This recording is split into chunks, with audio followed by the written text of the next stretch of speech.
Hi, my name is Craig Norris. I'm a manager of technical writers here at GitLab.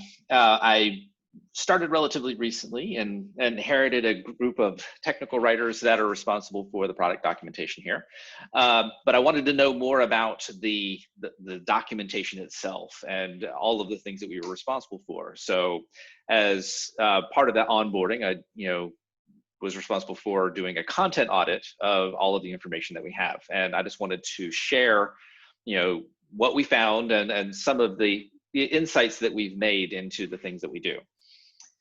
So as part of that effort, we collected all of the information that we discovered into a spreadsheet that allowed us to be able to see, here are the markdown pages that we have, here's where they're located, things about, titles of those, but, also even into when were they last updated? Who is the technical writer that's generally associated with the content on this page? How big is the page? How complex is the page?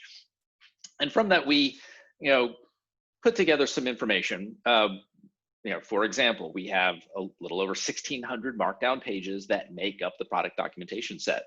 Most of them happen to be sitting in the GitLab repo. We do have quite a few redirects that are sitting in there as well, though, which are just individual pages that redirect to other places.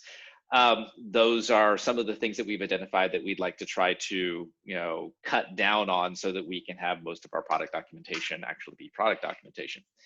Of that product documentation, we have about 1.2 million words and counting within that. So it's relatively large. Well, how large? About the size of 24 standard novels, or also about the same length as 2 times War and Peace.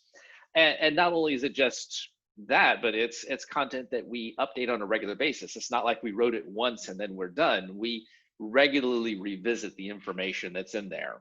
As a matter of fact, over half of the content, and that includes the pages and the images, were updated in 2020 alone. So we have a lot of content. We have a lot of content that we update regularly. What else do we know about it? Well, the average reading level of our product documentation using the Flesch-Kincaid score, reading score, which is useful for technical manuals, but also for product documentation, rates as a 10.7, which means that on average, our product documentation would require a US grade 11 education in order to be able to, properly use the information. Now, the average American reads at about a 7th or 8th grade level. So we're missing out on a good percentage of the US population in, people that can understand our product documentation. But by making our product documentation easier to understand and increasing the audience in America, we also have a better ability to be able to connect with people where English may be their second language. Also, having a higher score means the pages are more complex, which means that we have, pages that can be simplified and better used by our readers. So these are just a few of the things that we've kind of identified about our product documentation that we're going to use as we move forward in some of our development and architecture discussions. We're looking at also trying to make this information, or the collection of the information, a little bit more automated and something that we don't just do periodically, but we can do consistently.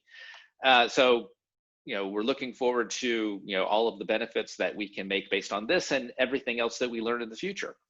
So thank you very much for allowing me to share this with you, and I hope that you have a great day wherever you are. Thanks.